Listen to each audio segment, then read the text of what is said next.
Dear student, मैं मंजू शाक्या आज पुनः एक बार अपने यूट्यूब चैनल साहित्यग्राम पर आपका स्वागत करती हूँ। आज हम सीबीएसई क्लास 10th की हिंदी की बुक क्षितिज के काव्यखंड का दूसरा पाठ पढ़ेंगे, जिसका नाम है राम लक्ष्मण परशुराम संवाद।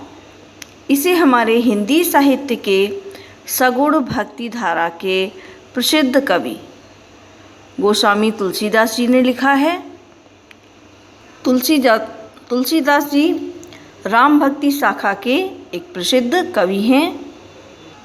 तो पाठ को शुरू करने से पहले हम कवि के विषय में थोड़ा परिचय प्राप्त कर लेते हैं कि इनका जन्म सन 1532 ईस्वी में उत्तर प्रदेश के बांदा जिले के राजा रामपुर गांव में हुआ था। लेकिन कुछ विद्वान इनका जन्म स्थान सोरों जिला एटा को भी मानते हैं। ऐसा माना जाता है कि इनका बचपन जन्म के साथ ही संघर्षों से भरा हुआ था। तुलसीदास जी के पिता आत्माराम दुबे और माता का नाम हुलसी था।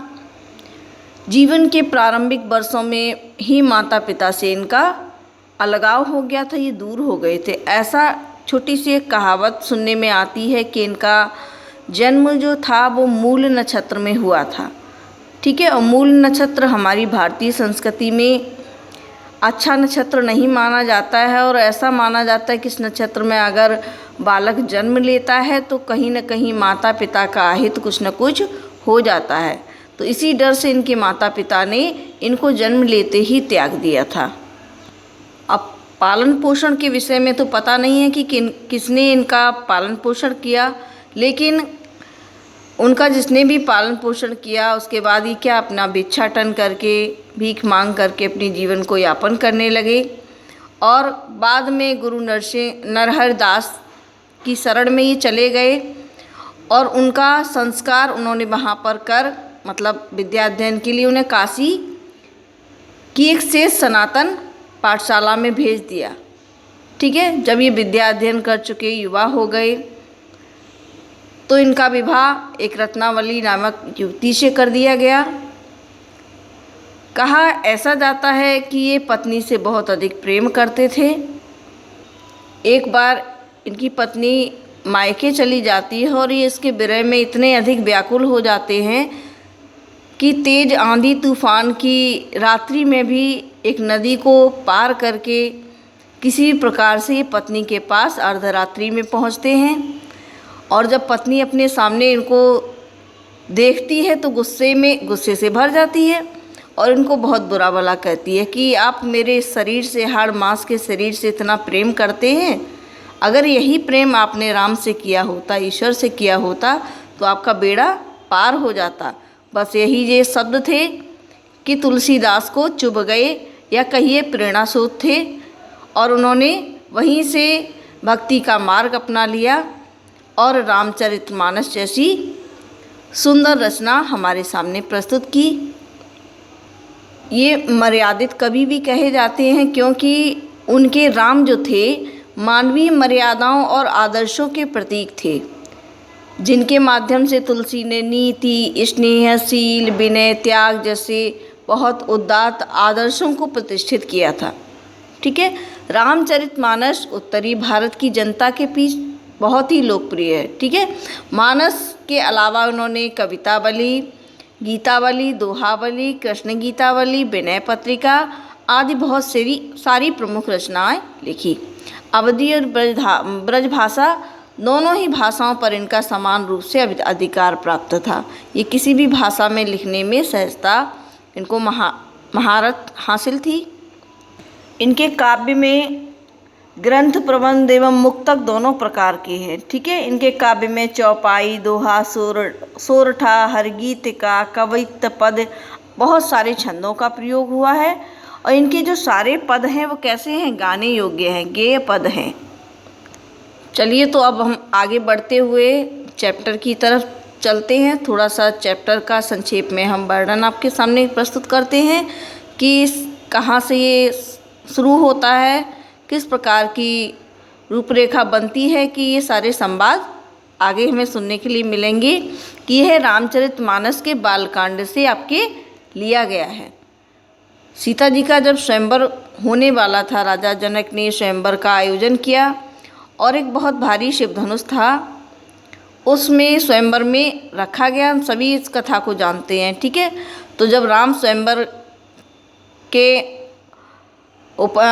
में उपस्थित होकर के वहाँ शिव के धनुष को भंग कर देते हैं प्रत्यंचा चढ़ाते समय, उसी समय जब उस धनुष की टंकार, जो पिनाक धनुष होता है, पिनाक उसको कहते हैं, ठीक है, उस धनुष की टंकार जो आवाज़ होती है वो सुन करके परशुराम जी सभा में उपस्थित हो जाते हैं और बहुत क्रोध प्रकट करते हुए आते हैं और अपने आराध्य देव शिव के धनुष को खंडित देख करके, टूटा देख करके बहुत आपे से बाहर हो जाते हैं और उन्हीं को शांत करने के लिए राम विनय अनुनय से उनको समझाने का प्रयत्न करते हैं। और उसी में क्या होता है कि लक्ष्मण जो होते हैं थोड़े गुस्सैल स्वभाव के होते हैं, वो उनके क्रोध को और बढ़ाते चले जाते हैं।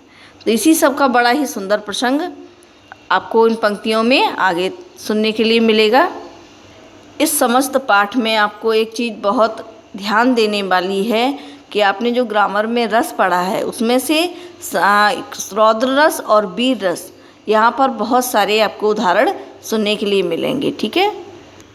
तो चलिए हम पाठ को स्टार्ट करते हैं। इसमें 5-6 आपकी पद हैं, ठीक है। तो हम पहला पद इसमें पढ़ेंगे, एक एक पद को हम समझाते हुए चलेंगे।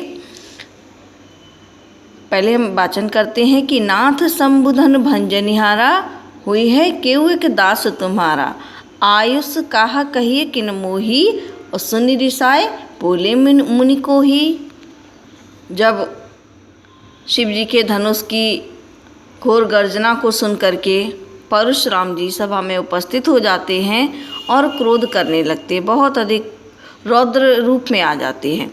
उस समय श्री राम जो होते हैं उनके क्रोध को शांत करते हुए विनय के साथ, विनम्रता के साथ उनसे कहने लगते हैं कि नाथ संबुधन भंजनिहारा, हे स्वामी, संबुधन मीन्स होता है शिव का धनुष, भंजनिहारा मीन्स तोड़ने वाला। हे स्वामी, शिव के धनुष को तोड़ने वाला को हुई है केउ एक दास तुम्हारा, तुम्हारा ही कोई सेवक होगा, कोई दास होगा। आयुष कहा कहिए किन मोही, आयुष मीन्स आपको क्या बात कहनी है वो मुझसे कहिए। सुनि रिसाए बोले मुनि को ही, और इतना सुनना था कि उनका क्रोध किसका, परशुराम जी का और अधिक बढ़ गया। अर्थात राम ने कहा कि आप क्या आज्ञा आपकी है, आप मुझसे कह सकते हैं। तो इतना उनका कहना था कि वो क्रोध से भर गए, ठीक है। वो आगे कहने लगते हैं कि सेवक जो सो करे सेवकाई, अरे करनी करिए लड़ाई। सेवक तो वो होता है ना जो सेवा करे, वो नहीं होता जो शत्रुता का काम करे, है ना। अरे मीन्स होता है शत्रु, करनी करे लड़ाई, ठीक है। जो लड़ाई करे, शत्रुता का कार्य करे, वो सेवक नहीं होता है। तो यहाँ पे हम देखिए ये सारे क्या हैं, आपके अवधी भाषा के, ब्रज भाषा के शब्द हैं, ठीक है। तो इनको हम एक एक शब्द का अर्थ आपको बताते हुए चलेंगे, इसलिए आपको समझने में प्रॉब्लम नहीं आए, ठीक है। तो सुनो राम जय शिवधन तोड़ा, तो आगे राम से वो क्या संवाद करने लगते हैं, क्या कहने लगते हैं कि सुनो, हे राम सुनो, जय मीन्स जिसने, शिवधन मीन्स मेरे शिव का धनुष, तोड़ा मीन्स तोड़ा है। और सहस्त्रबाहु समसोरिप मोरा, सहस्त्रबाहु एक राक्षस था जिसे परशुराम ने मारा था। सहस्त्रबाहु मीन्स बहुत सारी, उसकी हजारों भुजाएं थीं, एक को काटते, जैसे रावण के नहीं एक चीज काटते थे 10 उगाते थे, वैसे ही इस राक्षस के भी बहुत सारी भुजाएं थी, इसलिए इसको सहस्त्रबाहु राक्षस कहा गया। तो वो क्या कहते हैं कि जिसने भी मेरे आराध्य देव शिव का धनुष तोड़ा है वो सहस्त्रबाहु सम, उसके समान रिपु मोरा, मेरा शत्रु है। अर्थात जिसने भी, हे राम सुनो, जिसने भी मेरे शिव के धनुष को तोड़ा है वह सहस्त्रबाहु राक्षस के समान मेरा शत्रु है। सो बिलगाऊ बिहाई समाजा, और नाते मारे गए हैं सब राजा। सो मीन्स वो, किसको कह रहे हैं, वो जिस शत्रु है जो जिसने धनुष तोड़ा है। बिलगाऊ मीन्स अलग हो जाए, इस समाज से, इस सभा से अलग हो जाए। नहीं तो यहाँ पर जितने भी राजा या राजकुमार बैठे हैं वो सभी उसके साथ में मारे जाएंगे।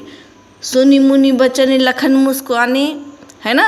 इस प्रकार के जब वचन, उनकी बातों को लक्ष्मण जी ने सुना तो वो मुस्कुराने लगे और बोले परशुधरई अवमाने, और परशुराम जी का अपमान करते हुए, अवमाने मीन्स अपमान, ठीक है, अपमान करते हुए बोलने लगे, बहु धनु ही तोरी लड़काई।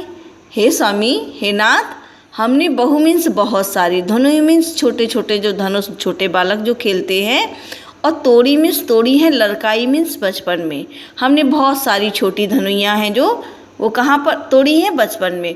और कबहू न असृष कीन गोसाई, तब तो आपने कभी भी, ऋष मीन्स क्रोध नहीं किया है गोसाई, आपने कभी भी उस समय क्रोध नहीं किया। और फिर यही धनु पर ममता के हेतु, फिर इसी धनुष पर आपको इतना प्रेम क्यों आ रहा है, क्यों इतनी ममता आ रही है। सुनी रिसाए कहे भृगुकुल केतु, और ये जब सुनना था तो यहाँ पर भृगुकुल केतु किनको कहा गया है, परशुराम जी को। ये भृगुकुल के थे, ठीक है, जैसे राम रघुकुल के थे तो ये जो परशुराम थे वो भृगुकुल के थे, तो उनकी वजह से भृगुकुल प्रसिद्ध हुआ, इसलिए यहाँ पर उनको केतु कहा गया, सितारा कहा गया, ठीक है। तो इतना सुनना था कि भृगुकुल के जो प्रख्यात व्यक्ति थे परशुराम, वो और क्रोधित हो गए, ठीक है, गुस्सा हो गए।